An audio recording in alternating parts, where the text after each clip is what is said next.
Are there any foods that bring back specific childhood memories for you?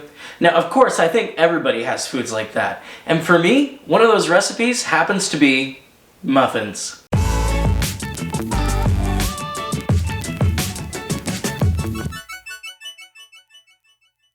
Today on Recipe Reviver, we are making a classic recipe for Raisin Bran muffins that actually comes from an old, worn-out, handwritten recipe card in my grandmother's own handwriting. When I was growing up, my family traveled a lot up and down the east coast of the United States to go visit family. And when we traveled, we often got up in the middle of the night just to get going for an early start that day. And so we would often bring our breakfast with us and eat it while we were on the road. I have so many clear memories of my grandma sending us with food for the road on those trips, including a batch of today's recipe, Raisin Bran muffins. Now, I actually did some research to find the original source for this recipe, which was not that difficult given that on the recipe card it specifically asked for Kellogg's Raisin Bran.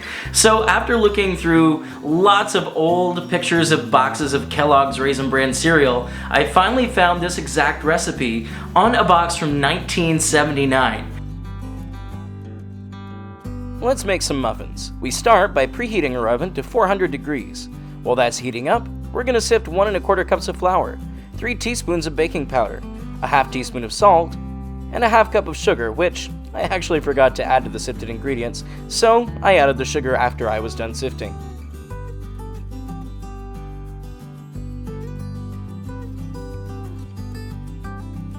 In another bowl, add 1 1/4 cups of milk to 3 cups of Raisin Bran.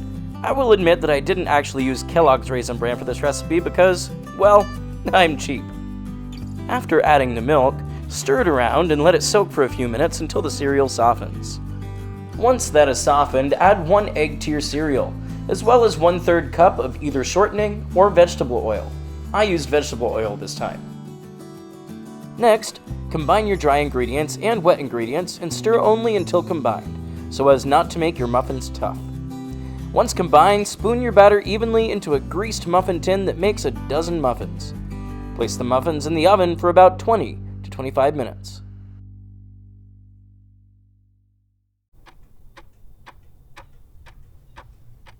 These muffins have only been in the oven for about 20 minutes now, not the full 25 minutes that the recipe calls for, and I'm glad I checked.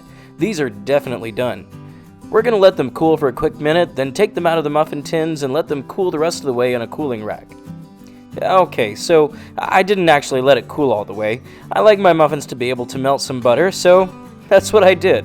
I cracked one open, melted some butter, and had me a Raisin Bran muffin. This recipe has the perfect blend of sweet from the raisins and the sugar, and the almost savory flavor of the grain from the bran flakes. Not too crumbly, not too firm. I genuinely think this is one of the best muffin recipes out there. So how does this recipe rank? For flavor, it's an 8 out of 10.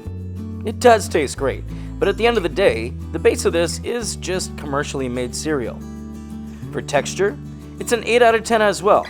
It has a nice crumb and it holds together well, but the cereal, if not wet entirely before baking, sometimes creates an odd texture in the muffin. For visual appeal, it's a 6 out of 10. This muffin is rather brown, and brown is not always the most appealing food color. For simplicity to make, 9 out of 10. This comes together quickly and easily with things that you probably already have in your fridge and pantry.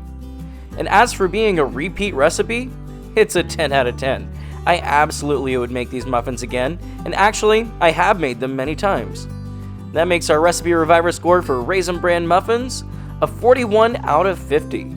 And since this is our first recipe on this channel, it ranks in the #1 spot. Let's see how long it stays there. If you happen to make these for yourself, let me know what you think, either in the comments below or on our social media pages. We'd love to hear from you. And of course, to see more great recipes being revived on our channel, make sure that you hit that subscribe button, make sure you hit that thumbs up, make sure that you are hitting that notifications bell, and we'll see you next time on Recipe Reviver.